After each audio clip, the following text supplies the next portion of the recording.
conductista o dónde lo ubicaba el autor? Lo que deben entender ahí es que el conductismo es toda una teoría, un modo de abordar la política, puntualmente a partir de los años 40 del siglo XX, ¿no? Que se da lo que se conoce en Estados Unidos como la revolución behaviorista, la revolución conductista, la revolución conductualista, cualquiera de esos nombres realiza lo mismo, que es básicamente el desembarco de ese conjunto de ideas que vienen fundamentalmente de la psicología. Piensen, años 40 en Estados Unidos y 40 años 50, es decir, estamos en plena Segunda Guerra Mundial, fin de la Segunda Guerra Mundial, en el 45. Entonces aparece como una gran pregunta para la época, que es ¿cómo hacemos para que los sujetos, los individuos, las personas, los ciudadanos, se comporten de un determinado modo, ¿no? Y en ese sentido el conductismo, como digo, viene de la psicología conductista, que es básicamente pensar en clave de causa y efecto, ¿no? ¿Cómo hago para que las personas, o para que tal causa conduzca a tal efecto o a tal consecuencia? ¿Sí? Esa pregunta, dicho de otro modo, es ¿cómo hago para que la gente, supongamos en el contexto de la Segunda Guerra Mundial, oriente la producción hacia ciertas cuestiones, o post Segunda Guerra Mundial, con toda la gente ya vuelta, con un cambio poblacional muy grande, ¿cómo hago para que la gente se adapte a esa nueva realidad y obedezca, o más que obedezca, porque la pregunta no es por el obedece, sino es por cómo orientar la conducta hacia determinados fines, ¿no? Entonces, ¿cómo hago para generar ciertas políticas públicas que generen ciertas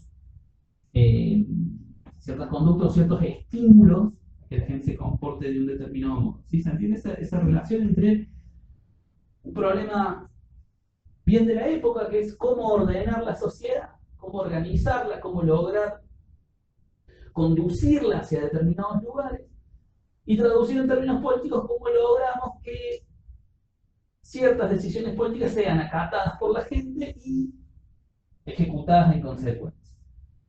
Básicamente sería normalizar una cierta conducta para dar un resultado X, que yo espero. Exactamente, de algún modo la pregunta del conductismo es exactamente esa, ¿no? Porque es qué causas, qué estímulos, qué insumos puedo generar acá, dado que yo quiero llegar a este punto, ¿sí?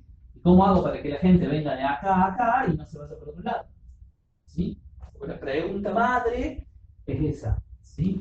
Para eso el conductismo, la revolución conductista, es básicamente, en términos muy, muy gruesos, con los términos en los que lo plantea el capítulo de ahí, debería ser básicamente una gran revolución metodológica. ¿En qué sentido? Bueno, en que es, por primera vez, empiezan a aplicarse en la mayoría de las ciencias sociales, pero bueno, nosotros nos interesa en el marco de la ciencia política, un conjunto de herramientas, métodos, instrumentos de medición, técnicas, etcétera, hasta ese momento no del todo explotado, para entender básicamente cómo funcionan los individuos y orientar su conducta. Va a ser la época en donde van a aparecer por primera vez con mucha fuerza y y por primera vez de manera sistematizada los primeros, por ejemplo, estudios de opinión, los estudios de comportamiento electoral, los estudios de si bien en la teoría lo sitúa como una época, época y espacio, pero es una forma que todavía sigue estando vigente. De diferente manera por ahí, obviamente con algunos movimientos y con algunas modificaciones, pero es como la base de muchos de los estímulos que no es estímulos, sino sí y no. A ver, te lo diría así. Sí, porque si uno piensa en muchas de las implicancias o en muchas de las introducciones de estos métodos, de estas técnicas, de estos instrumentos, de estas diferentes cuestiones que aparecen en esta época, que aparecen en el marco de esta revolución conductista, ¿sí?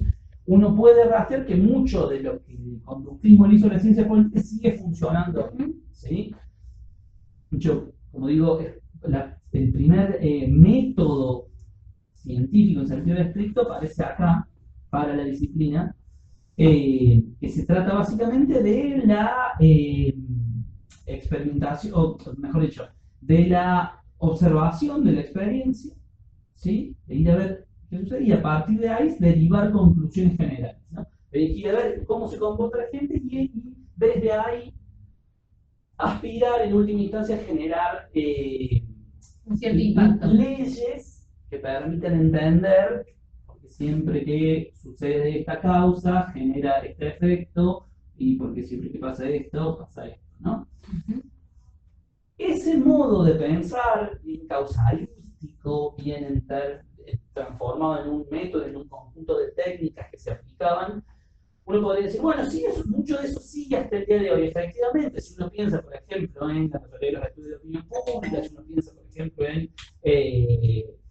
en muchas de las encuestas que se hacen y en cómo son leídas por cierto sector de la dirigencia política, puede encontrar algo todavía en esa línea, ¿sí? De pensar en términos de causa y efecto,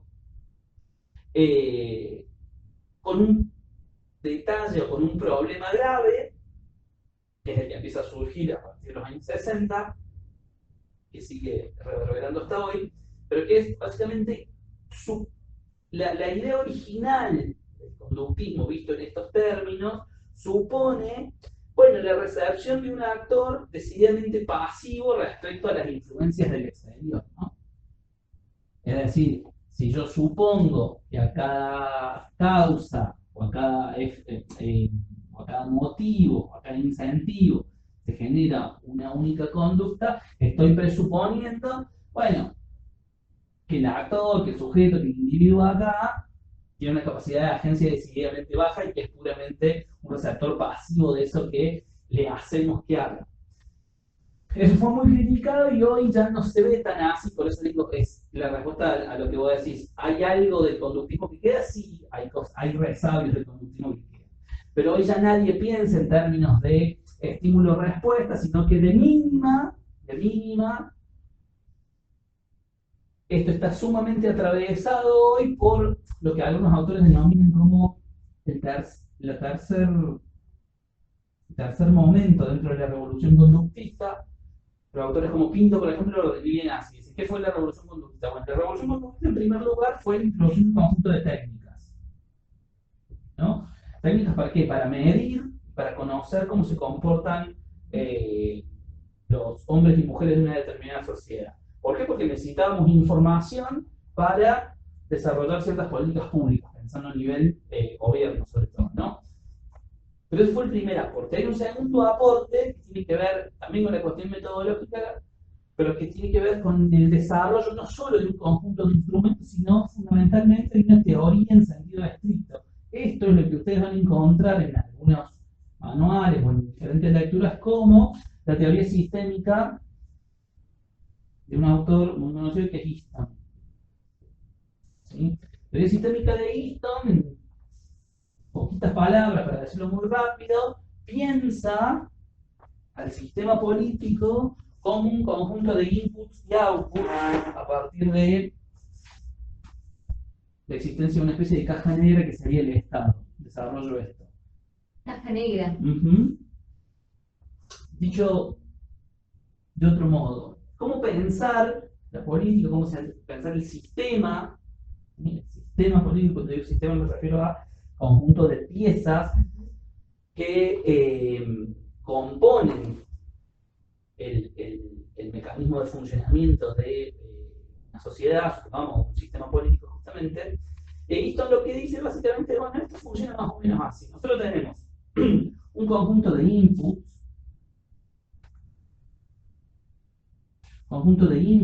que van a llegar vía sociedad civil, vía grupos sociales, vía sectores del electorado, conjunto de inputs o demandas o reclamos o pedidos o insumos, ¿sí? Que van a entrar en esta especie de caja negra. Easton dice explícitamente en la caja negra. ¿Qué es la caja negra? La caja negra básicamente es el Estado.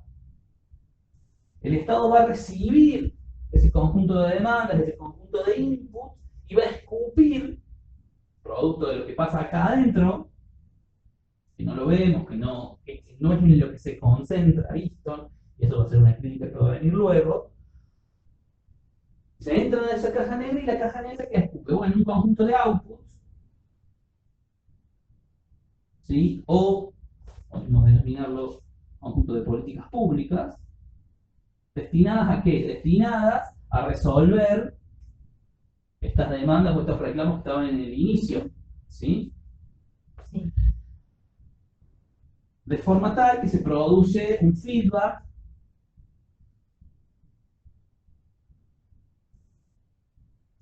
entre los inputs y los outputs que permiten que el sistema funcione, ¿sí?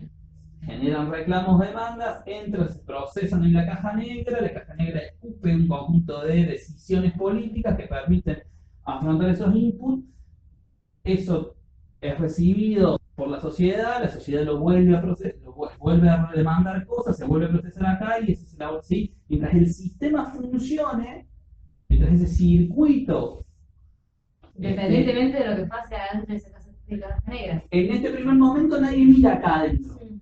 ¿sí? Lo que nos interesa es ver cómo funciona en términos macro, ¿sí?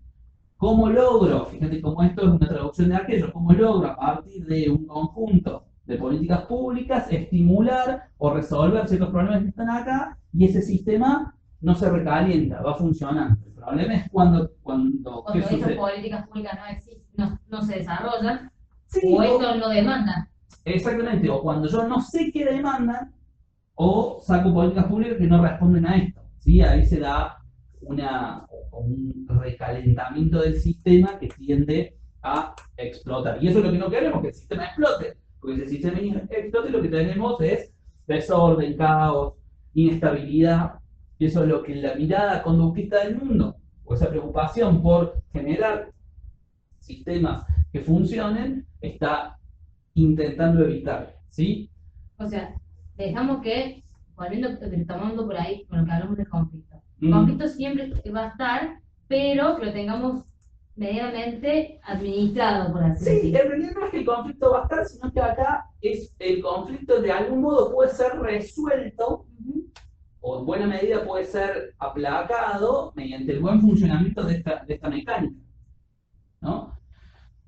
Entonces, hay un segundo momento, como digo, de la revolución conductista o del aporte que el conductismo le hace a la ciencia política, tiene que ver con esta teoría sistémica, que es la que acabo de explicar muy groseramente, Sí. que propone Easton. Easton lo pueden leer, digamos, es un autor bastante clásico, hoy bastante olvidado, pero que hace ese gran aporte. Y va a haber un tercer momento de la teoría conductista o del conductismo, que algunos dicen no es un tercer momento, sino que es una ruptura y es un lenguaje que viene a reemplazar al conductismo.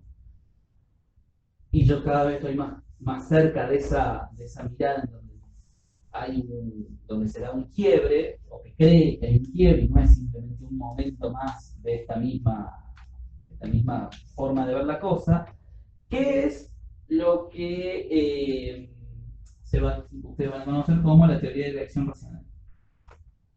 O el desembarco de los presupuestos de la economía para pensar buena parte de los fenómenos políticos. Esto es, la teoría de la acción racional, que tiene como principal punto de partida, como principal supuesto, la racionalidad individual, ¿sí? Va a seguir intentando incidir en la conducta de los sujetos, pero ya no bajo un esquema conductista de estímulo y respuesta, sino partiendo de el cálculo racional individual, maximizador de utilidad que hace cualquier persona en cualquier contexto, y una mirada bien universalista en ese sentido. ¿Sí? Entonces ya no piensa en términos de causa y efecto o estímulo y respuesta, ¿sí? muy propio de la década del 40, y si ven películas, por ejemplo, intentan reflejar los años 20, los años 30, sobre todo de cómo se practicaba la psicología, van a ver muy claramente esto. Pero dice la teoría de reacción racional, no nos interesa tanto pensar en términos de estímulo y respuesta, sino que lo que nos tenemos que concentrar antes que en eso es en reconocer la racionalidad individual y cómo los sujetos están todo el tiempo buscando, bueno, maximizar el placer y disminuir el dolor, o maximizar la utilidad y disminuir los costos de cualquier acción.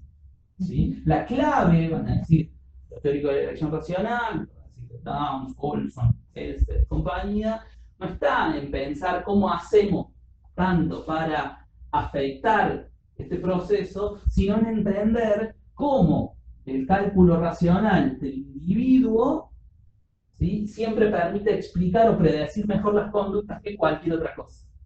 ¿Sí? La lógica de la teoría de la reacción racional, sin romper del todo con este mecanismo, nos invita a concentrarnos en otra cuestión que es, como digo, la racionalidad individual como predictora de la acción y la acción como develadora de preferencias. ¿Qué quiero decir con eso? Si yo supongo, como hace la teoría de la reacción racional, que todos los sujetos son racionales, que todos los sujetos prefieren más a menos, que todos los sujetos prefieren hacer el menor gasto o que sus acciones tengan el menor costo, si yo parto de ese presupuesto, yo tengo que entender que siempre los actores o los sujetos cuando actúan, cuando hacen algo en el mundo, están reflejando su jerarquía de preferencias, ¿no? Y que esa jerarquía de preferencias es completa y es transitiva. ¿Quiere decir eso? Bueno, es el típico caso, que si yo prefiero la manzana a la pera y la pera a la banana, prefiero también la manzana a la banana. ¿Sí? Es decir, mis preferencias son transitivas, no hace falta que lo demuestre todo, sino que doy por hecho esa transitividad y que puedo construir un listado completo, exhaustivo de las preferencias y entender cómo va a actuar ese sujeto y predecir cómo va a actuar ese sujeto en el mundo. ¿Sí? Voy a hacer un repaso muy rápido a partir de lo que vos viste de revolución conductista o enfoque conductista, cómo la teoría de la elección racional, sin romper del todo, propone pensar la cosa ligeramente distinto, ¿sí? Y ya no concentrarnos en una cuestión tan sistémica o tan holística como por ahí pensaba Easton, sino concentrarnos más en las acciones individuales, ¿sí? Y cómo se puede pensar todo fenómeno político, todo fenómeno social reducido a la sumatoria de acciones individuales. ¿Sí? Por eso van a hablar o van a encontrar en el texto esa idea de un individualismo metodológico. Se puede pensar o se puede desagregar cualquier fenómeno colectivo, masivo, que integre a un conjunto de actores en la sumatoria de las partes, a fines analíticos. ¿Sí? Eso es una innovación muy polémica, muy discutida y hoy ya bastante en desuso. Sí, parcialmente en desuso, pero sí que tiene muchos opositores. Sí.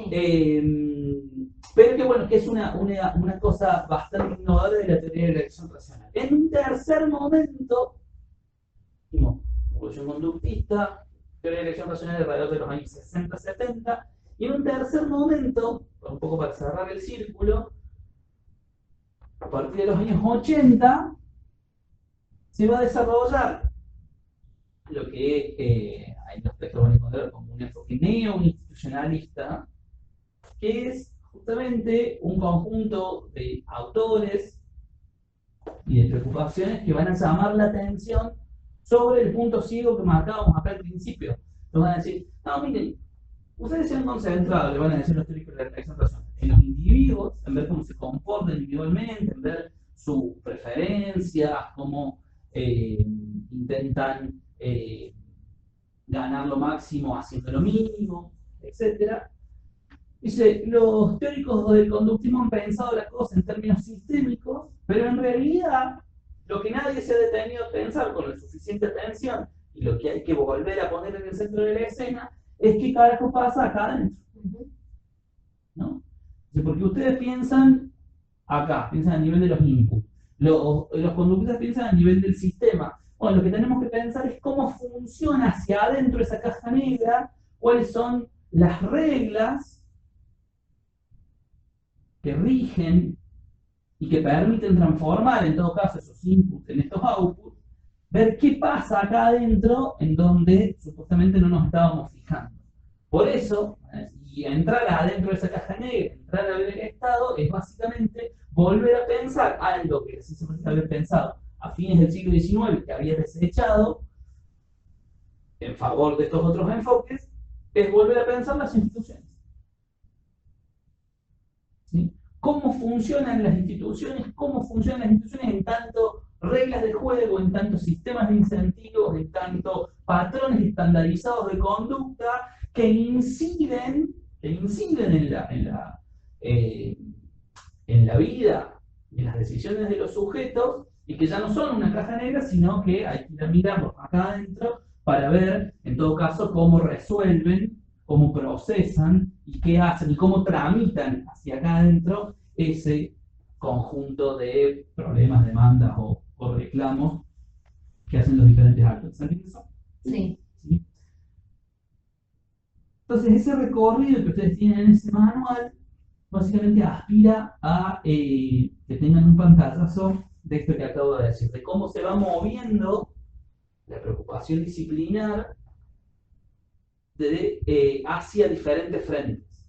¿Sí? Como en un primer momento piensan en términos de causa-efecto, en un segundo momento piensan en términos de racionalidad individual y todas las dificultades que tiene pensar en esos términos los problemas políticos sociales de una determinada sociedad, pero que tiene el valor analítico de la teoría de la acción racional es básicamente que con muy poquito, partiendo de una serie de premisas muy elementales, es capaz de explicar mucho, y eso para una teoría es muy valioso, amén de lo que podamos criticarle luego. Y un tercer momento que sería el que está más o menos vigente hasta hoy, con matices, pero que es bastante hegemónico dentro del lenguaje politológico, que es el lenguaje del neoinstitucional, ¿sí? Que es básicamente la ciencia política a qué se dedica. Bueno, a mirar las instituciones, a mirar el Estado, a mirar cómo funcionan los partidos políticos, a mirar cómo se dan los procesos electorales, a cómo condicionan básicamente ese entramado organizacional existente las preferencias, las acciones y los intereses de los actores. ¿Sí? A eso se ha dedicado la ciencia política en los últimos ya 40, 50 años. Y por eso tiene como objeto privilegiado de sus estudios. No quiere decir que sea el único, no quiere decir que sea la única forma. De hecho, hay otros enfoques que se lo discuten fuertemente. Pero si hoy van casi a cualquier congreso de ciencia política, si agarran las últimas 10 grandes publicaciones de los últimos 10 libros de ciencia política que han salido, seguramente 8 o 7 de esos 10 o 7 mesas de cada 10 en un congreso tengan o estén dominadas, estén hegemonizadas por este tipo de aproximación. ¿Sí? Los politólogos ven instituciones, o no, o mejor dicho, no es que vean instituciones, sino que piensan el mundo institucionalmente. No hablamos de observación, hablamos de análisis, de pensar, de analizar las instituciones. Sí, sí, está bien el apunte, es cierto, pero acá también habría un análisis, aunque el análisis está concentrado en otra dimensión. Lo que hay es un cambio en el objeto, no tanto quizás en la aproximación, del cual el institucionalismo en buena medida recibe influencia, y uno podría encontrar cierto parecido en torno a su método, en torno a sus técnicas, en torno a sus herramientas de trabajo, y por eso decíamos que eso, las encuestas que se empezaron a hacer acá siguen sirviendo, ¿sí? Pero, ¿qué se mira o cuál es, para decirlo en términos metodológicos bien duros, qué es lo que la ciencia política considera normalmente, al menos en este enfoque la variable independiente de la institución. ¿Cómo explico yo que la gente se comporte de un determinado modo? ¿O cómo quiero incidir incluso en la conducta de esos sujetos? Afectando las instituciones, ¿sí? Por sobre cualquier otra cosa. Si yo quiero pensar por qué yo quiero incidir en la, no sé, en cómo vota la gente, ¿sí? O quiero tener algún efecto sobre eso, lo que yo hago es hacer reformas electorales. Cambio el instrumento de votación, cambio el distrito en torno al cual se vota, cambio la fórmula electoral en la cual se calculan las bancas, cambio diferentes aspectos, ¿sí? Que son siempre las reglas de juego, ¿sí? Piensen en un ejemplo bien grosero, bien grueso. O sea, vamos a hablar de eso, dado que ahora las eliminamos. Piensen cuando se introdujeron las PASO, ¿no? Hace ya unos 15 años más o menos, ¿no? Sí. También la reforma política del 2009 y por primera vez se implementaron en las elecciones del 2011, ¿no? Hasta el año pasado, mejor dicho, hasta el año 2023 votábamos con PASO. Previo a las generales, todos los electores y las fuerzas políticas estábamos obligados, ahí en la doble obligatoriedad, a ir a participar de esas primarias, ¿sí? En donde los diferentes espacios políticos dirimían, o a veces no, pero tenían que presentarse igual, sus candidatos, sus precandidatos, ¿no? Si yo les pregunto por qué se hicieron las PASO, o por qué existieron las PASO, por qué se introdujeron, ¿qué buscaban las PASO? Que toda la ciudadanía participara en otros partidos políticos a los cuales no pertenecían. Yo diría que quería Bueno. ver quién eran los candidatos favoritos. Sí, también, pero bueno, yo puedo saber quiénes son los candidatos y la gente va a participar directamente en las generales, digamos, ¿no? No, pero acá hago una medición. A ver, ¿qué Mido, quiere decir eso? Porque como son internas No abiertas, son internas, son primarias. son primarias abiertas, Sí, entonces lo que hago es poner varias personas del mismo partido, sí, podría o no, sí. pero, por ejemplo, pongo 3 de justicialismo, 3 de la Unión Cívica Radical. Entonces, de ahí mido cuál es el ganador. ¿Solo mido? Y no veo una intención del electorado en cuanto a ¿Y? la elección que tienen. Sí. Voy a saber más o menos, porque el ¿Más padrón. o menos? Sí, más o menos. No. ¿Qué pasa con las PASO? Vos decís, se presentan 3 candidatos dentro del Sí, justicialismo. el que está de primero va a la general. ¿Y los otros? Después hacen alianzas entre ellos y verán No. cómo queda. ¿No? Si yo gano, el resto acompaña. No se pueden juntar. No puede parecer. Si yo. No se van a juntar en la lista, pero sí se van a juntar, después harán alianza, verán cómo. Cuidado con lo siguiente. Por eso te chivaneo con lo de puede o mejor o. Las PASO no son simplemente o no eran simplemente una medición, porque tenía efectos vinculantes. ¿Sí? Una vez, puedo decir, se presentan dentro del PJ, se presenta, supongamos, como fue en el 2020, se presenta Massa, se presenta Grabois, se presenta dentro de Juntos por el Cambio, se presenta Bullrich, se presenta Larreta, ¿sí? La gente va, vota, uno pasa a octubre, ¿sí?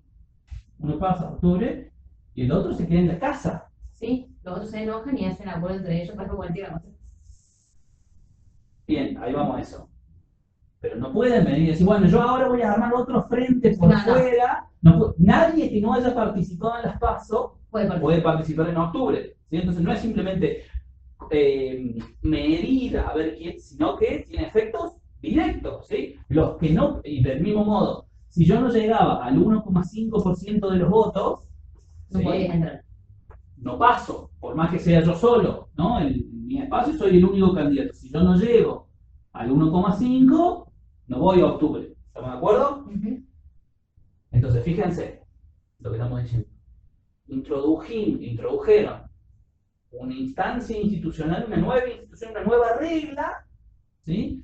Era que íbamos a tener que presentarnos en Pero las agosto. PASO es visto como una Todo, institución, por supuesto, es una regla. es ¿Sí? una regla, es una norma, pero es una institución en sí misma, Bien. en las PASO. Vamos entonces un paso atrás. ¿Qué sería una institución o cómo pensar una institución? Una institución, visto a los ojos del neoinstitucionalismo, se refiere a toda regla o todo conjunto de reglas Bien. mediante el cual los sujetos se comportan a lo largo del tiempo y esperan seguir haciéndolo. Ese modo de pensar a las instituciones como conjunto de reglas estabilizadas en el tiempo o repetidas en el tiempo que generan cierta expectativa de permanencia, implica entender que las instituciones, y ese es uno de los grandes aportes del institucionalismo también, que las instituciones no solo son lo que llamaríamos las instituciones o las reglas formales, es decir, las que están escritas, las que están normadas, las que están burocratizadas, las que están explícitas en algún código, en una constitución, en una ley, en una normativa, en un reglamento cualquiera, sino que también incluye lo que la literatura llama instituciones informales, ¿sí? Que son aquellos patrones estandarizados de conducta que sin estar escritos generan expectativas, según el cual todos nos vamos a comportar. Dicho de otro modo, para poner otro ejemplo y después volver a las PASO. ¿Quién es el presidente de la Cámara de Diputados? Sí. ¿Por qué? Porque él representa al espacio que más cantidad de diputados ha tenido, ha ganado en la elección. ¿Sí? ¿Cuántos diputados tiene la Libertad Avanza? No, es verdad. Prejuicio. La Libertad Avanza tiene 36 diputados. Sí. ¿No? Unión por la Patria, por decir un caso, tiene 96. ¿Por qué el presidente de la Cámara de Diputados entonces es Martín Menem? ¿No? El PRO, o lo que era Juntos por el Cambio en su momento, tiene alrededor de 50 y largos, 60. ¿No? Diría, la gran mayoría de las fuerzas o de los bloques grandes tienen más diputados que la Libertad Avanza. ¿No? Porque la Libertad Avanza, en la general, que es cuando se cuentan los votos para el tramo legislativo, salió segundo, perdió con Massa. Massa saca 37 puntos, Milei saca 30. ¿No? Incluso si uno mira solamente los que ingresaron en diciembre del 2023, ingresaron más del peronismo que de la Libertad Avanza.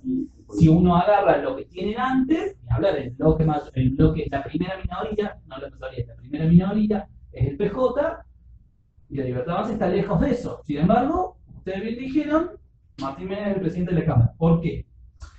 Miremos hacia atrás. Cuando Alberto Fernández era presidente de la Nación, ¿quién era el presidente de la Cámara?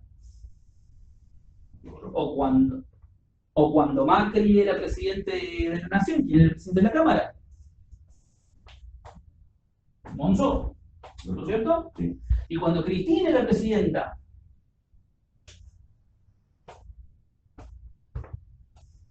no se me acuerdo el nombre, pero seguramente alguien del bloque de Cristina, ¿no es cierto? Alguien que sea cercano al presidente o al Poder Ejecutivo.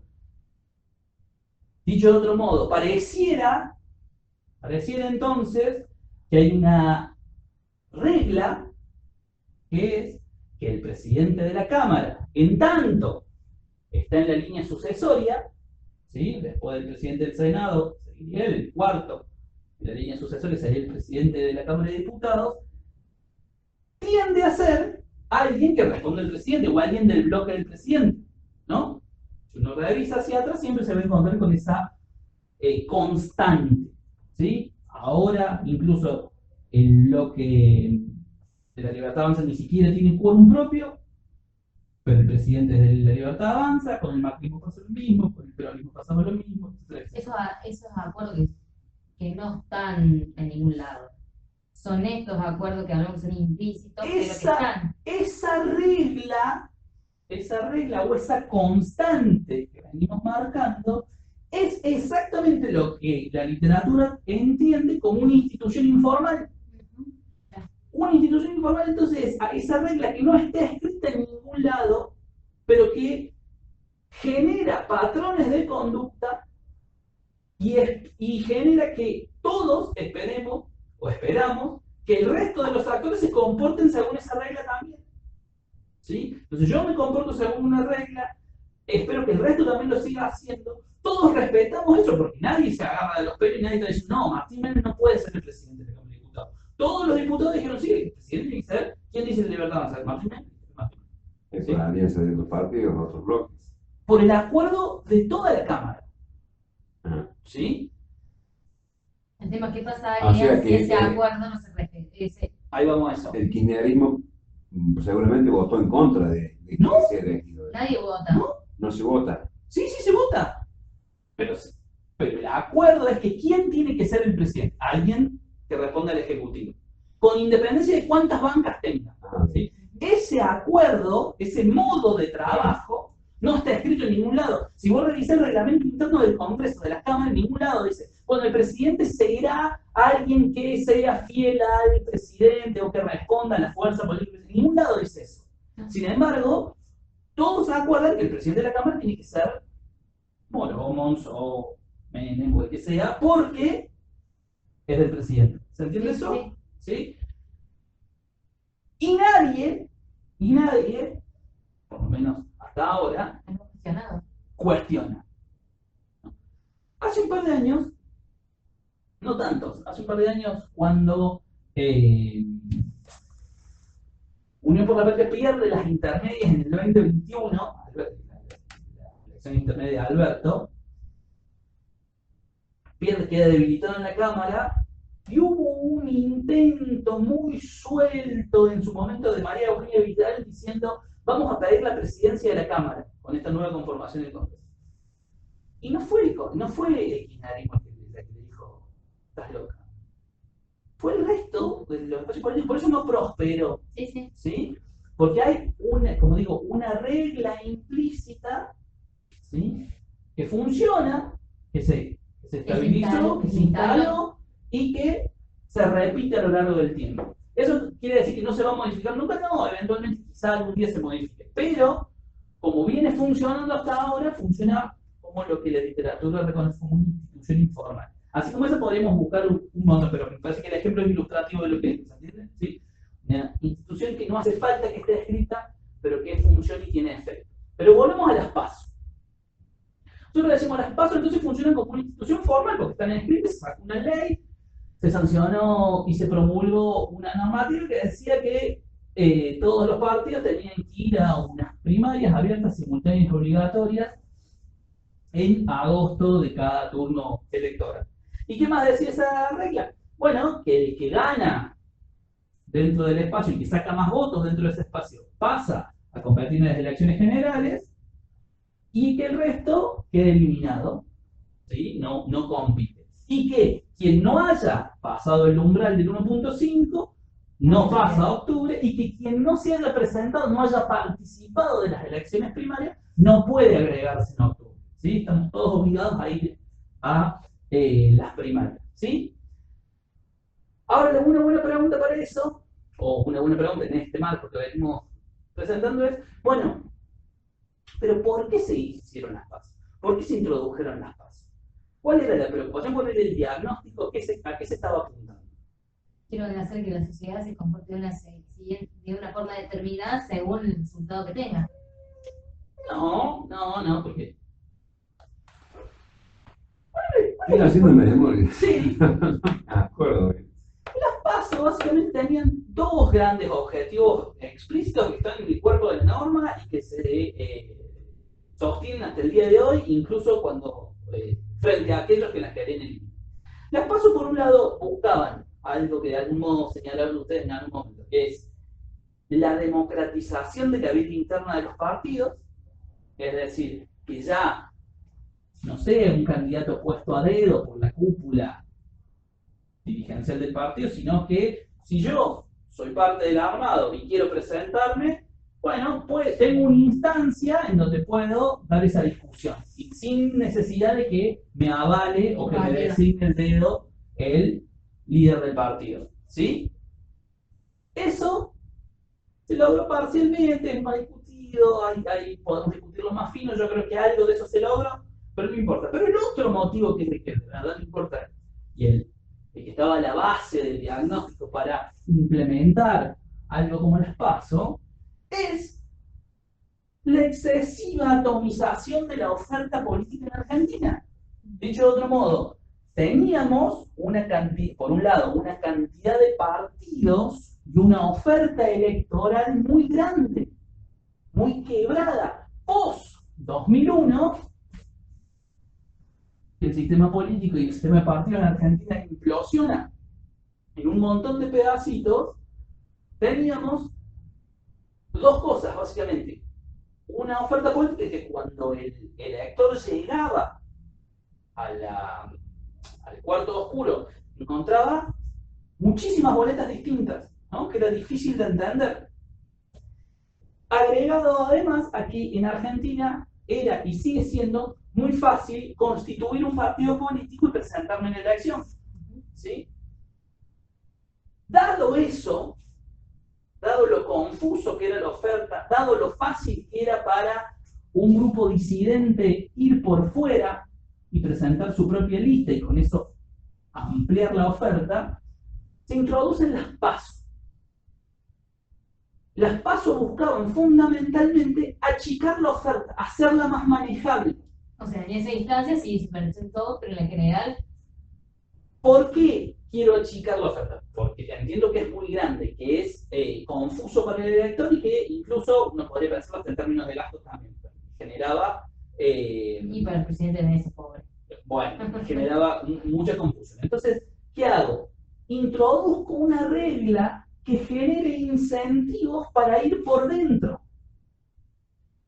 Que antes decía, bueno, yo quiero ser candidato, pero acá no me van a dar nunca el aval, me voy por fuera, ahora tiene un incentivo para ir por dentro. Ya no le interesa tanto irse por fuera, porque aparte, la distribución de la guita que implica una elección se hace en función del rendimiento electoral de las PASO, ¿sí? Tengo incentivo para ir por dentro. Si yo voy por fuera, corro el riesgo de no pasar el umbral del 1.5, otro incentivo para ir por dentro. Si yo voy por fuera, me van a dar menos plata, entonces voy por dentro. Si antes no me permitían presentar una lista interna y yo tenía que presentar una lista disidente, entendida como lista del partido que va por fuera, ahora ya no voy por fuera, voy por dentro y puedo participar igual. ¿Sí? Eso hizo o generó incentivos para que los armados partidarios o las grandes coaliciones encontraran gente que quería volver, dirigentes que ahora se presentaban por dentro. ¿Se entiende? A su vez, como todos van por dentro y de ahí dentro solamente va a salir uno que salga primero y el resto va a quedar en el camino y no se puede presentar por fuera, lo que tengo es que cuando voy a octubre tengo una oferta más o menos manejable. Piensen, para decirlo en términos muy gruesos, cuando ustedes fueron a votar, que han ido a votar en el 2003, las elecciones presidenciales del 2003, que gana, o las que terminan decantando en la presidencia de Kirchner, había 17 fórmulas presidenciales. ¿Sí? Revisen, puedo estar equivocando por uno, pero teníamos a Menem, Rodríguez, a Kirchner, a Carrió, a Moró, había 17. ¿Sí? Cuando ustedes fueron a votar en octubre hace un año atrás, un año y medio atrás, del 2023, ¿cuántas opciones había? 5. Sí. Cuando fueron en octubre, cuando fueron a votarlo a Milei, ustedes votaron a Milei, ¿sí? Había 5. ¿Sí? ¿Sí? Ahí te la puse. ¿Sí? Entonces, cuando decimos, la pucha, introduje una modificación institucional que apuntaba a reducir la oferta, y yo tenía una oferta que estaba dividida en 16 pedazos hace 20 años atrás, y 20 años después, 10 años después de la introducción de las PASO, tengo solamente 5. Bueno, entonces las PASO tienen efecto. Las PASO cumplieron una función, hicieron algo a nivel de la oferta y a nivel de la demanda también. No solo eso, no solo que achicaron la oferta, sino que permitió, por ejemplo, la emergencia de algo que hubiera sido impensable en una coyuntura distinta sin PASO, que es algo que acabamos de mencionar, la existencia o la aparición de emergencia de Juntos por el Cambio. Juntos por el Cambio es un hijo directo de la introducción de las PASO. Juntos por el Cambio surge primero como Cambiemos, ¿no? En el 2015. Previo a eso habíamos tenido las experiencias de la elección intermedia, sobre todo en la ciudad de Buenos Aires, que era el Frente Faunen, que incluía varios de los espacios que luego terminaron conformando Juntos por el Cambio, pero que sin esta herramienta jamás se hubieran juntado la coalición cívica, el radicalismo y el PRO, ¿no? Antes, piensen, incluso, hagámoslo más fácil, piensen en la elección del 2011, ¿no? La que gana Cristina con el 54% de los votos. Esa elección, se presenta Cristina y se presenta el radicalismo por su lado, Wiener por su lado, Duhalde por otro lado. ¿Quién no estaba en esa elección? No me acuerdo si estaba Rodríguez Sacre, pero también en esa elección. Carrió no estaba. Carrió estaba, que fue muy mal, ¿sí? Fíjense, estaba. Murphy, ¿o no? La Baña puede ser que iba como vice de alguien, pero no me acuerdo, pero lo podemos revisar, no importa. Lo que digo es, fíjense, lo que en ese momento era la oposición, porque en ese momento gobernaba el kirchnerismo, la oposición al kirchnerismo estaba fragmentada en muchos pedazos, ¿no? En el 2015, buena parte de todo eso que antes, que 4 años antes estaban todos separados, se juntarían, no cambiamos, con todos por adentro, ¿no? Fíjense también, en contexto de 2011 y hasta el día de hoy, una de las grandes discusiones que generaron las PASO, sobre todo para ciertos sectores de izquierda, era que tenía ese piso de 1.5 que resultaba proscriptivo, decían, para algunos partidos, porque decían, nosotros no llegamos y no nos van a permitir participar en octubre, ¿no? La respuesta es más o menos obvia eso, y bueno, y si no llegas acá, ¿para qué querés participar en octubre? Pero amén de esa discusión más puntual, tuvo un efecto muy concreto, que es que a partir del 2011 aparece lo que hasta ese momento no existía, que era el Frente de Izquierda, ¿sí? ¿No? Frente de Izquierda que existe hasta el día de hoy, ¿sí? Frente de Izquierda que previo a la introducción de las PASO, y en esa primera campaña que era un milagro para Altamira, ¿sí? Que era pasar el 1.5, previo a eso no existía, estaba dividido en los 4 pedazos que históricamente conforman el Frente de Izquierda, el PO, el PST, Izquierda Socialista y PTS, ¿sí? Entonces, ¿qué es lo que quiero marcar o a dónde estamos yendo con esto? Aquí hay algo de lo que se dieron cuenta los institucionalistas allá por los años 80, que es, hay que mirar las instituciones porque las instituciones importan porque afectan la conducta de los actores. Si yo cambio el entramado institucional, lo que voy a hacer va a ser afectar la conducta o incentivar conductas en un sentido o en otro. Entonces, cambiar las instituciones implica cambiar, no necesariamente las preferencias, algunos institucionalistas van a decir que sí, es cambiar las preferencias de los actores, otros van a decir que es simplemente cambiar las estrategias que los actores asumen para lograr sus objetivos, ¿sí? Sea por un lado una mirada más normativa, sociologicista, o sea por una mirada más económica, racionalista, porque afecta las preferencias o porque afecta las estrategias. Lo concreto, lo cierto es que las instituciones importan porque afectan, porque tienen un grado de influencia importante sobre lo que los sujetos hacen. ¿Sí? Por eso hay que mirar las instituciones. ¿Sí? Porque sin instituciones o con otras instituciones lo que tengo es otra distribución de la información, otra distribución del poder, otros mecanismos de cooperación, otra frontera entre lo que puedo hacer y lo que no, y entre quienes pueden hacer qué cosa y quienes no pueden hacer esa misma cosa. ¿Se entiende? Sí. Entonces, ese tendría que ser como el corolario de ese recorrido que ustedes hacen, que es un poco el recorrido que hace la ciencia política a lo largo de todo el siglo XX. En poner a esta institución de las PASO, ¿no? Ahí discusión y el no tenerlo en cuenta ahora, todo va también a reconfigurar en otra forma de, en donde va a estar, este feedback no va a estar de esa manera, se va a reconfigurar absolutamente todo. Lo que uno puede presuponer rápidamente a partir de lo sucedido, que es las PASO no existen más. ¿No? En unos meses, cuando tengamos que ir a votar, vamos a votar directamente en la elección general. Si yo junto la experiencia previa a las PAS con lo que sucedió efectivamente en las PAS, y a eso le agrego un factor más, que es que es una elección de medio término. Las elecciones de medio término, ¿qué generan en Argentina? Que la demanda sea achique o que la demanda sea grande. ¿No? Todos sabemos cuando hablamos de elecciones de medio término nos referimos a las elecciones donde solamente elegimos cargos legislativos, las que están entre una elección de un presidente y no todas las bancadas se van a... No son todas las que se eligen pocas. A ver, de paso hacemos algo de educación cívica. ¿Cómo se eligen diputados y senadores en Argentina? Hay menos oferta de candidatos. ¿Por qué? Y porque los espacios que ya están establecidos son los que van a ir a renovar las bancas. ¿Sí? Si yo te digo, hablemos, nosotros tenemos un partido, yo me ocupo de la parte legal, yo lo presento a la justicia y... ¿Cuándo crees que tenemos más posibilidades de entrar? En una elección presidencial o en una elección de medio término. ¿Por qué? Y porque no se va a polarizar tanto la... No tiene que ver con la polarización. Los aparatos. En las presidenciales van con todo el aparato y cambian las otras no. No, supongamos que van a ir con su aparato porque... Nadie quiere perder su banca. Sí. Entonces, ¿por qué conviene ir una en medio término? No me puedo contestar eso.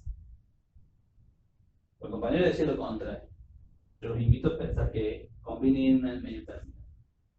Pero quiero que me expliquen por qué. El chiste no está ni en la polarización, ni en los aparatos, ni en cuán bueno o cuán malos sean los dirigentes. El chiste está en cómo está estructurada la elección. ¿Cómo se votan? ¿Qué se vota en un momento y qué se vota en otro? Claro, el legislativo y en el otro lo que vas a votar, si bien también son cargos legislativos, pero tenés ahí que armar el ejecutivo. ¿Qué significa armar el ejecutivo? El ejecutivo es donde vos vas a tener los recursos. Porque vos ahí vas a tener los ministerios, vas a tener, si hablas a nivel nacional, el poder judicial y demás, que vas a empezar armándolo vos. El poder judicial no lo arman los partidos. Pero sí. Cuando ustedes fueron a votar el 2023, ¿sí? Lo votaron a Milei, como dijimos recién. ¿Y votaron a los legisladores de Milei? Claro, boleta completa. ¡Ajá! O sea que hay un arrastre. Cuando yo voto presidente, agarro la boleta y meto todo. Claro. No sé quién estaba atrás, no sé quién era el candidato el cuarto candidato a diputado.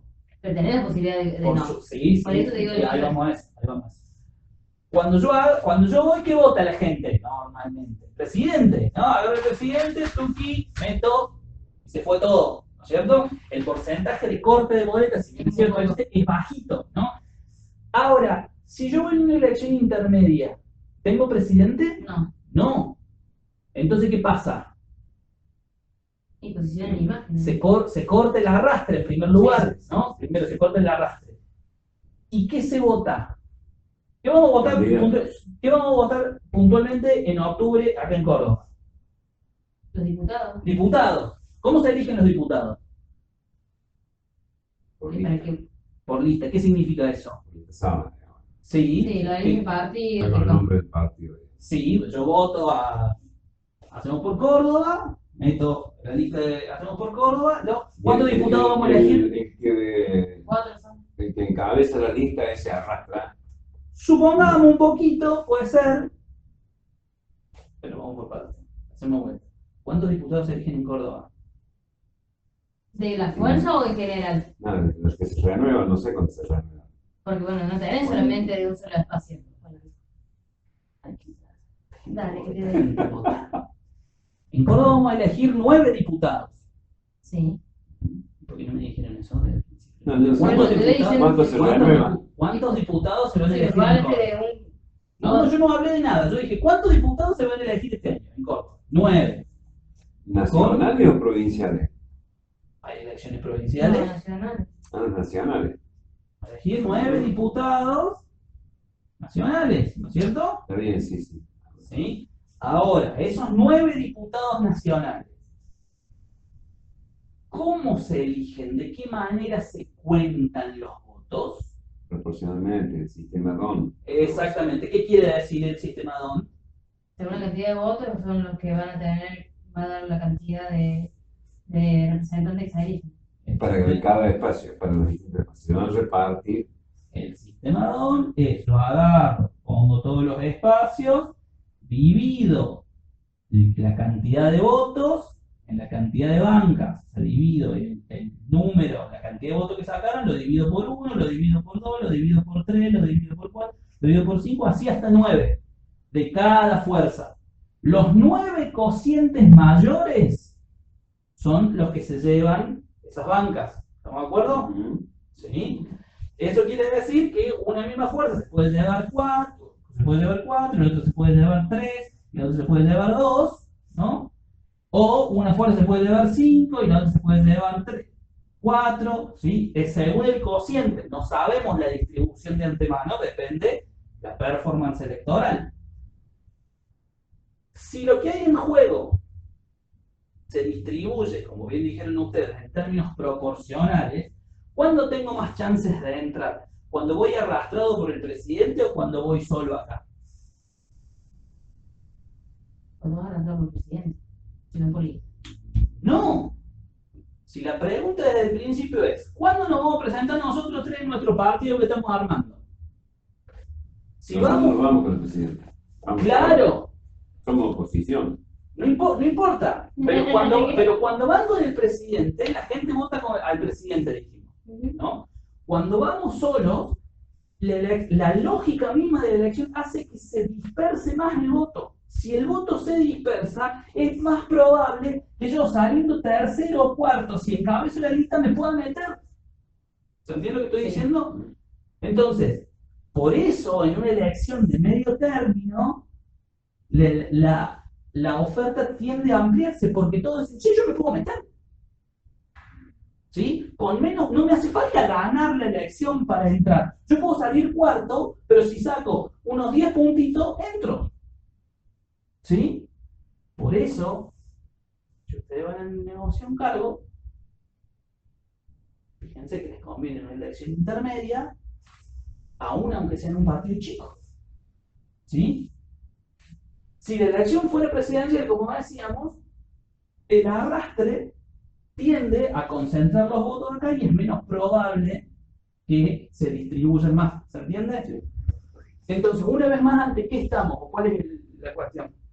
Estamos en una situación en la que las instituciones, su lógica interna, su mecánica, su forma de contar, incide sobre la estrategia de los actores.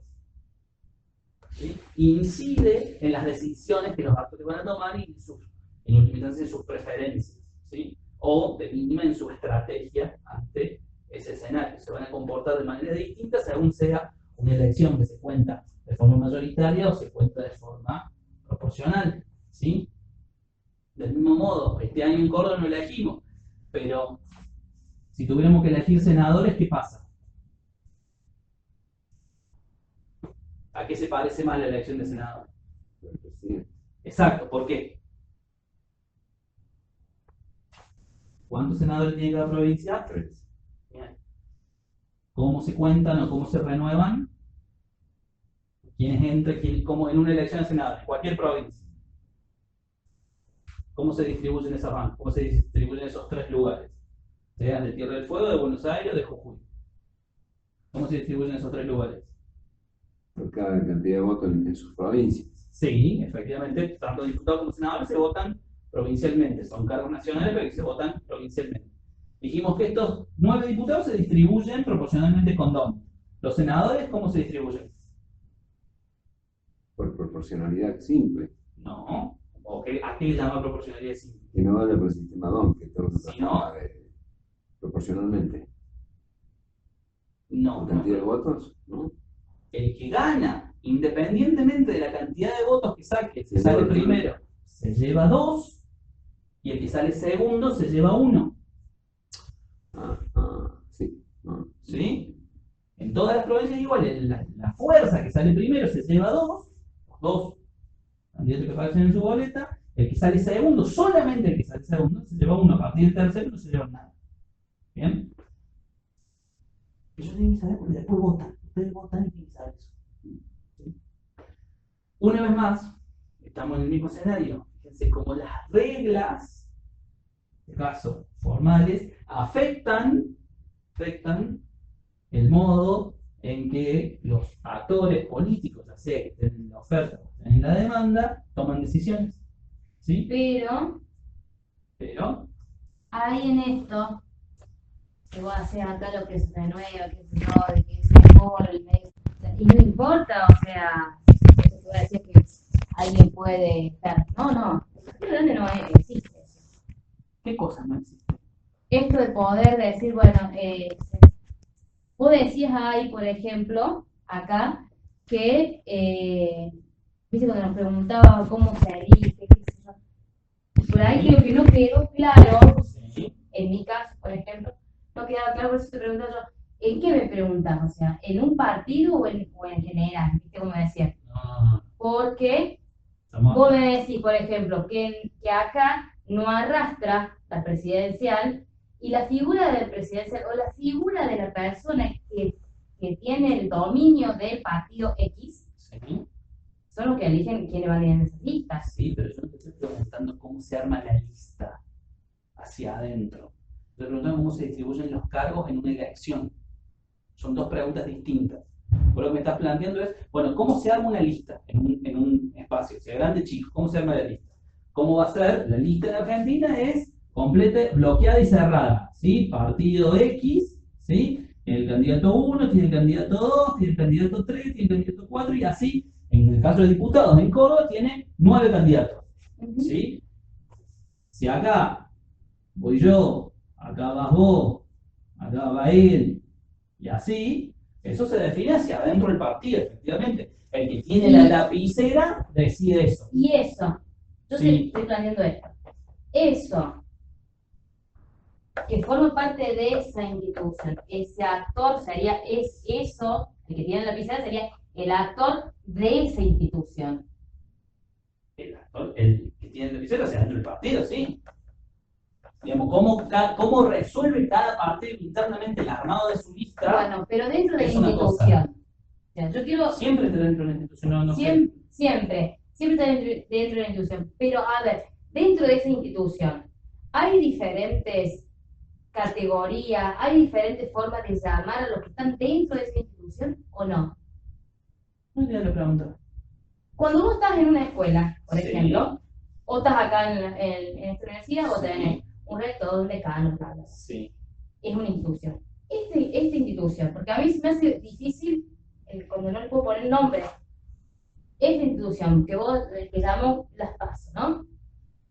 Pues ahí estamos viendo diferentes PJ, diferentes partidos, ¿no? Sí. Esos Son partidos otras instituciones. son otras instituciones y no Sí. actores dentro de la misma institución. Bueno. Sí. Nosotros estamos pensando en las PAS. Ujú. Punto uno. Dentro de las PASO tiene un conjunto de efectos que son los que estamos diciendo. Ahora, dentro de las PASO juegan los diferentes entramados partidarios, alianzas, partidos, coaliciones, como queramos llamarlo. Ese actor tiene sus propias reglas. El PJ tiene su propia normativa. Entonces lo veo como institución y no como actor. Bueno, según lo que estés mirando. Si vos estás mirando las PASO, las mirás como actor. Ahora, que sea un actor no quiere decir que no funcione o que no tenga reglas hacia adentro. Bueno. ¿Sí? Son las dos cosas, digamos, sí, efectivamente. ¿Cuál es la normativa? ¿Cuál es la forma? los patrones mediante los cuales el PJ decide sus listas, bueno, uno puede pensar hacia ahí adentro cómo funciona, quién tiene la lapicera, cómo se acuerda, qué pasa si yo quiero presentar una lista distinta a la conducción, entonces presento la lista ahí, cómo se resuelve eso. Eso uno también lo puede pensar. Hacia adentro del PJ efectivamente pueden funcionar un conjunto de instituciones, sobre todo informales, que explican por qué la lista es así y no incluye a tal otro. Uno lo puede pensar eso. Nosotros no estábamos pensando ahora qué pasa hacia adentro de los partidos.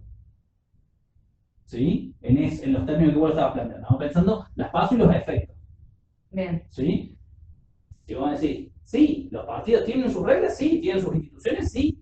¿Funcionan de ese modo? Sí, claro. Pero es otro tema.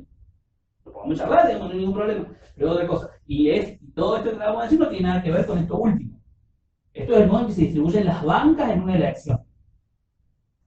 Y esto también es una regla, es por sistema DON, que es un sistema proporcional con sesgo mayoritario, que se calcula, como acabamos de decir, los 9 cocientes máximos en el caso de la provincia de Córdoba, que saquen los candidatos o las listas que saquen los 9 cocientes máximos, son las que van a ingresar a la Cámara de Diputados. Luego, ¿sí? Eso no depende de la voluntad de ningún dirigente. Es así. Sí. Eso es lo que estoy diciendo. Después, ¿cómo se maneja la lapicera? Bueno, sí, cada partido tiene su propia lógica interna. Pero sí. ¿Se entiende ahí? ¿Se aclaró? Entonces, todo esto venía a cuento de la importancia de la institución. Podríamos hablar de otra cosa. Podríamos hablar de el federalismo, las distribuciones fiscales, podríamos hablar de 2 millones de cosas que seguramente en algún momento volveremos. Pero la idea o el concepto, ¿ya? Es que la ciencia política se dio cuenta hace un rato largo que lo que hay que mirar son las instituciones, porque esas instituciones afectan, influyen, no determinan, afectan, influyen, condicionan cómo los actores se van a vincular entre sí y con esos entornos organizacionales. ¿Sí? Esa es la idea. ¿Estamos ahí? Lo otro que yo quería llegar a decir hoy, ya que nos estamos hablando de esto, tiene que ver así con la unidad número 2, que hay cuando ustedes vean los textos, básicamente van a encontrar lo siguiente.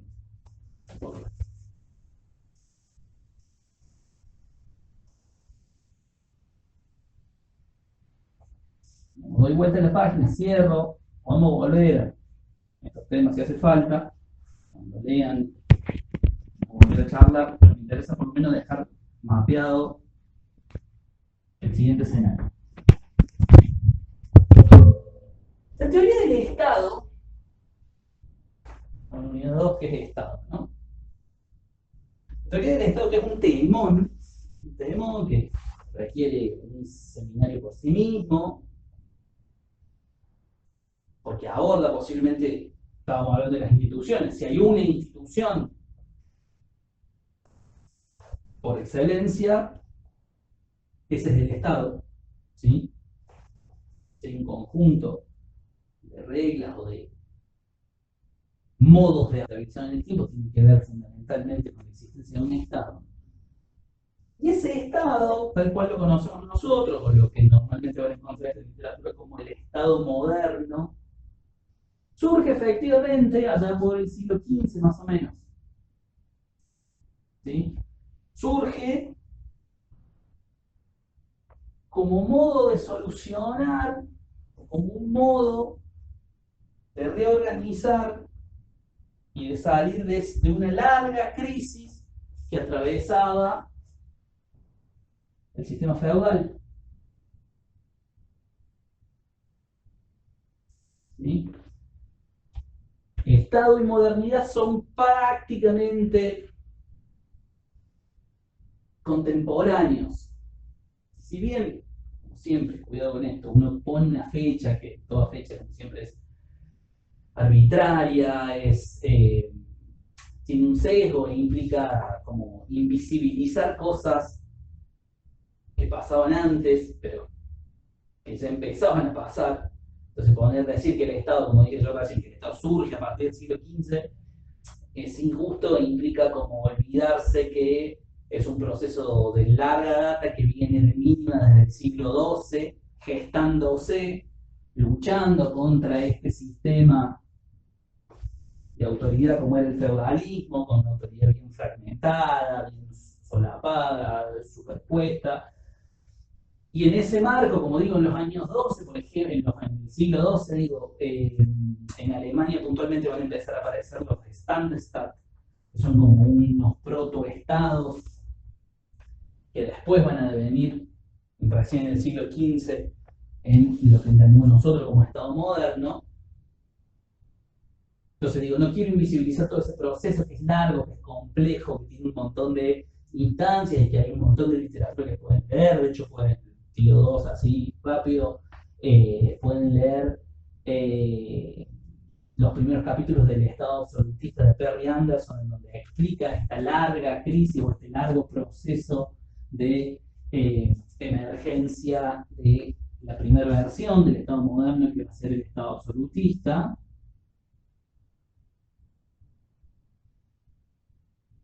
¿Sí? Perry Anderson caracteriza bastante bien este pasaje del feudalismo a la modernidad, o otro autor muy interesante para leer que se llama Maurice Dobb, donde explica este pasaje entre el feudalismo y el capitalismo, que empezar a gestarse acá un poquito, empezar a cristalizarse un poquito después, ya más cerca del siglo XVI quizás. Pero como digo, son todos procesos y todas las fechas son un tanto caprichosas.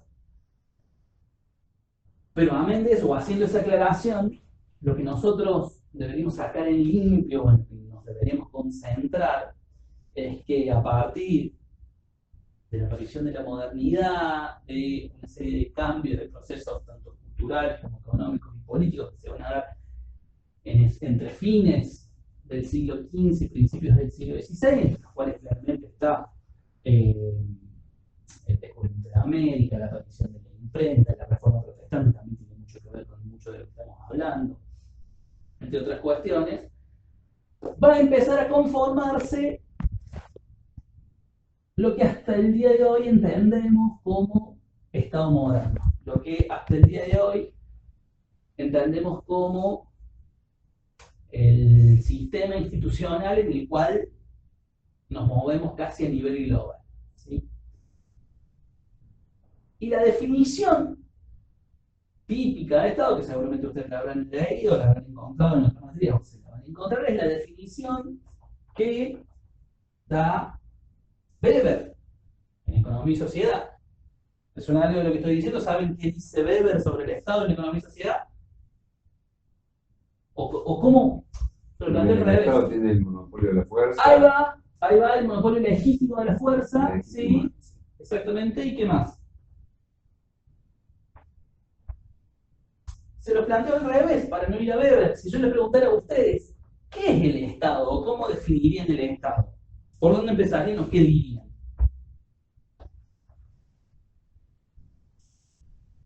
O incluso Una organización jurídicamente establecida por sí, ley que regula, armoniza y establece las leyes de funcionamiento de la sociedad, ajá, organiza en instituciones, no sé si dice instituciones, pero sí, organiza y bueno, entre otras cosas es que El por eso- territorio. Ahí va. territorio, sí. Ahí va. Fíjense, debe dar dos o tres definiciones, agarro la más, por una cuestión de tiempo, la más corta, en todo caso, no podemos trabajar con la más larga, pero básicamente si logramos explicar o dar cuenta de los diferentes elementos que aparecen en estas 3 o 4 frases, tenemos buena parte del trabajo de la unidad hecho. Fíjense. Weber dice, por Estado debe entenderse una empresa institucional política en la medida en que su cuadro administrativo retente con éxito el monopolio legítimo de la coacción física e implementación de los ordenamientos en un territorio dado y con una sociedad. Fíjense todo lo que dice en esa oración, y ahí están como todos los grandes elementos que empiezan a configurarse acá y que se desarrollan a lo largo de los siguientes 4 siglos y hasta actualmente, y cuánto de eso pareciera estar entrando en tensión hoy en muchos momentos. Porque Weber nos dice, por Estado debemos entender una empresa institucional, ¿sí? Un ordenamiento, un conjunto de instituciones, un conjunto de reglas, un conjunto de leyes positivas, ¿sí? Políticas, ¿sí? Fíjense cómo está el carácter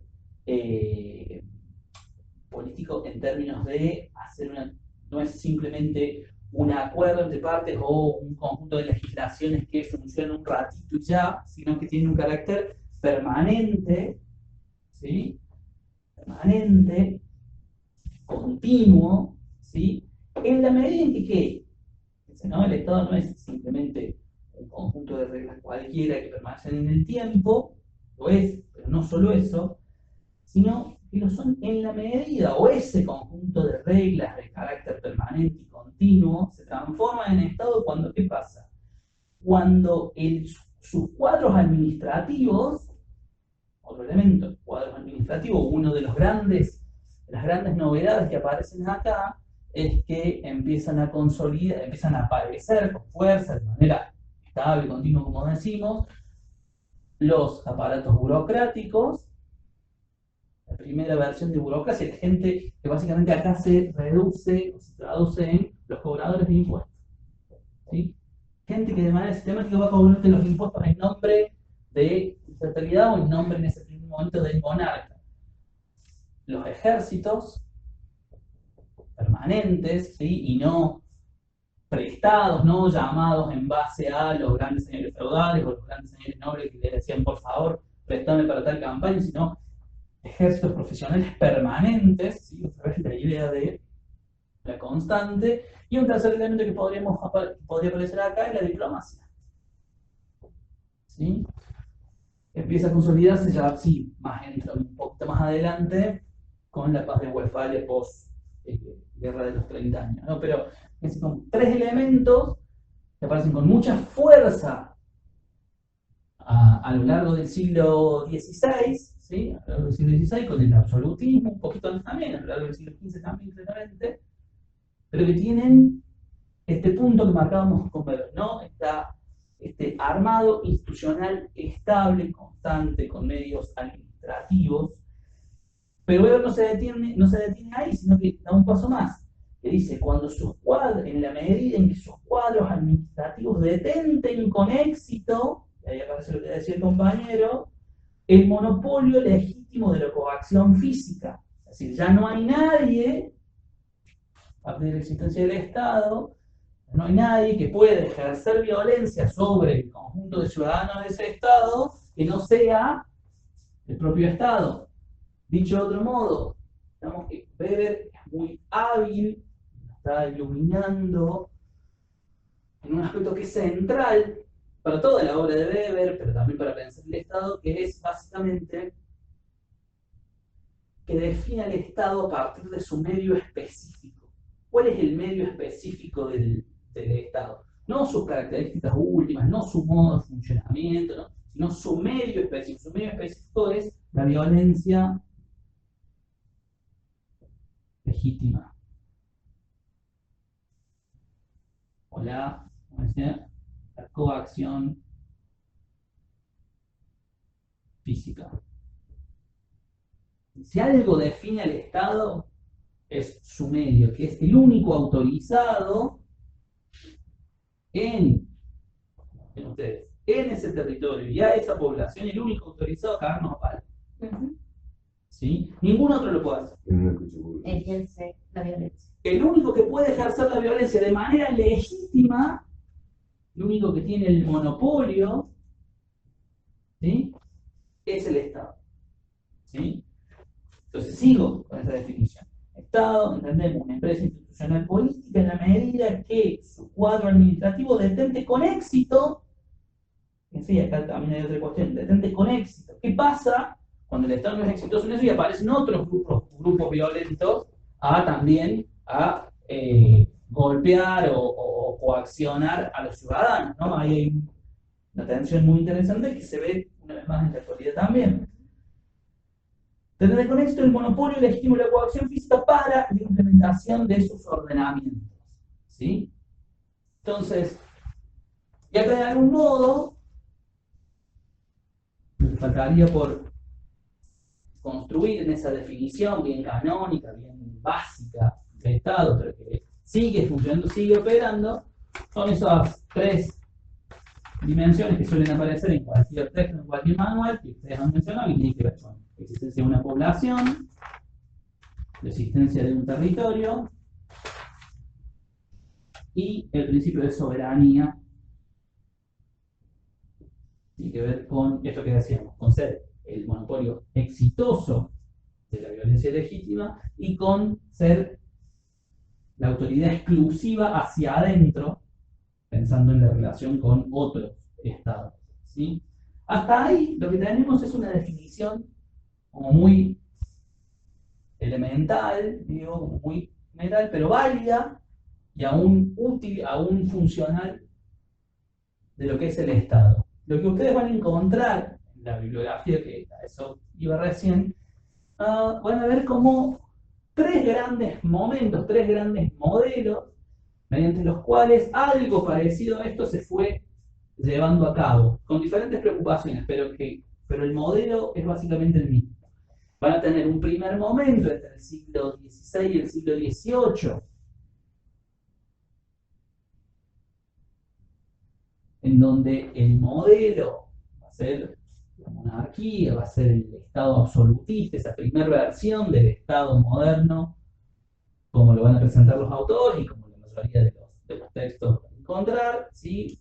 Un Estado en donde se concentra la autoridad política en manos de una sola persona, en manos del monarca, en donde la preocupación de la época está fundada básicamente en la necesidad de construir un orden, ¿sí? La preocupación está en la necesidad de salir de cierta situación de anarquía, de caos, de divisiones, y el absolutismo lo que permite es dar seguridad. Por eso el nombre, o uno de los grandes, y justamente ha quedado señalado como uno de los teóricos del absolutismo, pero que en algún punto lo fue, es Hobbes. Si ustedes leen a Hobbes, si ustedes leen el Leviatán, van a encontrar un modo, o van a encontrar una serie de preocupaciones muy típicas de la época en la que Hobbes está viviendo. Aparte, Hobbes está en Inglaterra en el marco de la Guerra Civil Inglesa, que le va a llevar buena parte del siglo XVII, que va a terminar recién con la Revolución Gloriosa de 1688, y Hobbes escribe en ese contexto sumamente conflictivo, sumamente caótico, en donde la autoridad del poder político está sumamente cuestionado desde diferentes lugares, no solo por sectores de la nobleza, no solo por sectores de una ascendente burguesía, sino sobre todo por sectores vinculados al clero, ¿sí?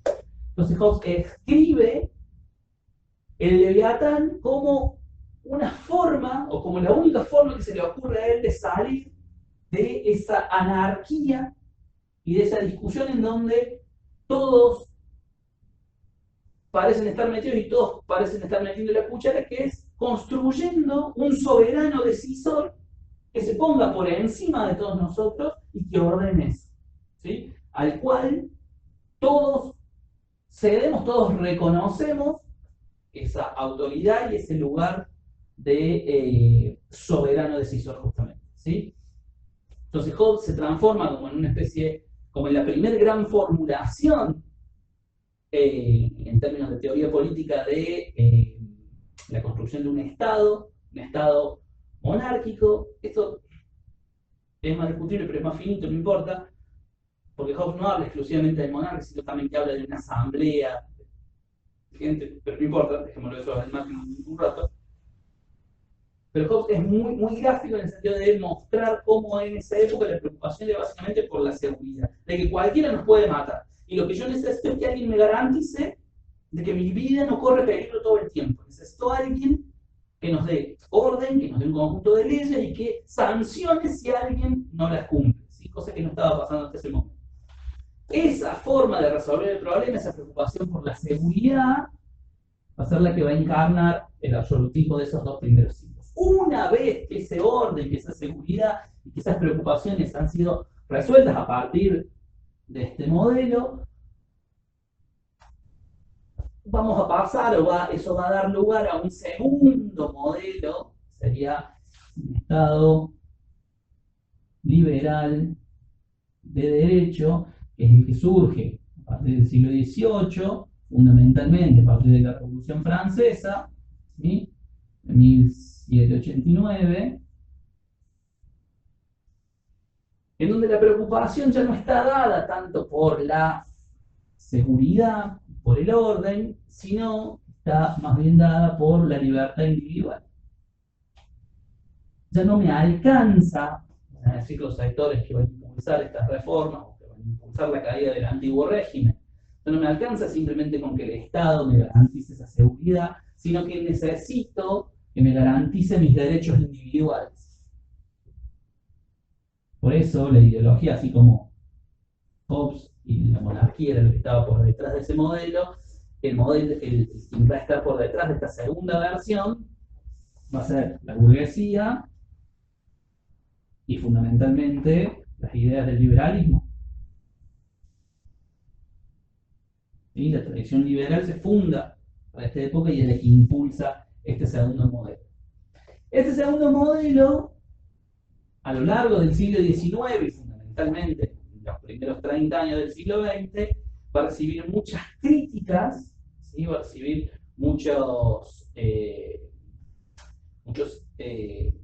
va a evidenciar muchas limitaciones a la hora de ejercer el poder y garantizar los derechos individuales, fundamentalmente porque la preocupación, acá dijimos que era la seguridad, acá era la libertad,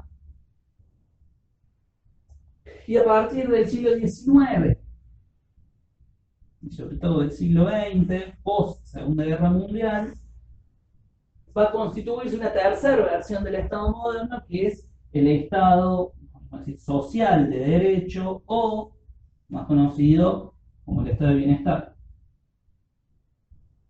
¿Sí? En donde la preocupación ya no es la seguridad ni tampoco la libertad, sino más bien la igualdad.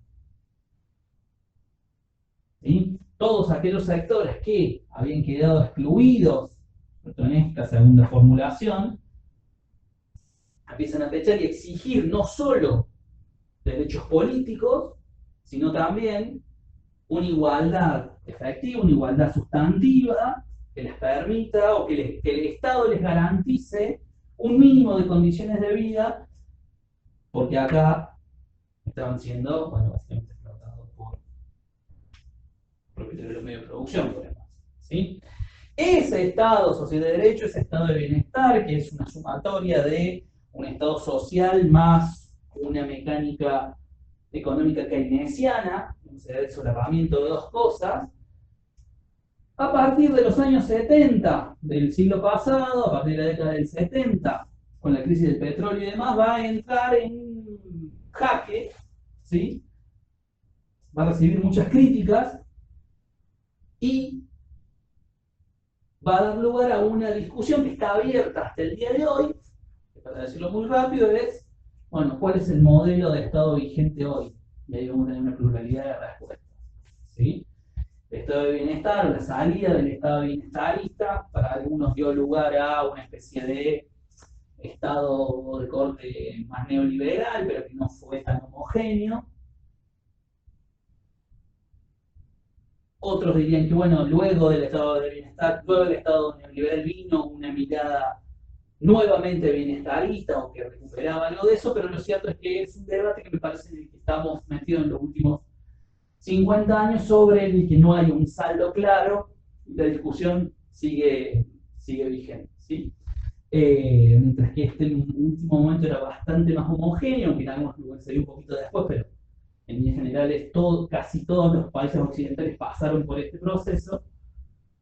Hoy el escenario me parece que está mucho más abierto, en todo caso podemos discutir qué situación nos encontramos. Pero el recorrido a grandes rasgos que ustedes van a hacer en la literatura, ustedes van a hacer con los textos que tienen ahí de Bonet y compañía, van a pasar por estos tres momentos: surgimiento del Estado, en su primera versión absolutista; un segundo momento donde la burguesía derrota ese antiguo régimen al que en un primer momento había apoyado o había ayudado a conformar; y un tercer momento donde los sectores más bajos reclaman al Estado una serie de beneficios o mejoras en las condiciones materiales de vida, ¿sí? No simplemente en el terreno de las ideas, sino un reconocimiento de una acción concreta para intervenir en el mercado. O sea, acá se ven como dos esferas separadas: sociedad civil, incluida mercado, y Estado, mientras que acá empiezan a estar profundamente hilvanadas, ¿sí? No hay un espacio de separación, sino que hay pura afectación, ¿sí? Ese recorrido es el que van a hacer en esas lecturas, ¿sí? Creo que estamos, ¿sí? ¿Se entiende más o menos eso? Clarísimo. ¿Sí? Son tres momentos que, como digo, cada uno requiere mucho más de laburo, se podría elaborar de manera separada, mucho más profundamente. Este proceso que yo acabo de graficar un tanto de manera caricaturesca hacia el interior de cada estado tiene matices, no es que en todos lados pasó exactamente igual. Este modelo es sobre todo válido, obviamente, para Europa, pero ni siquiera dentro de Europa es exactamente igual en todos los países, entonces tomémoslo con esas precauciones, pero las líneas matrices más o menos nos sirven para obviamente en América del Sur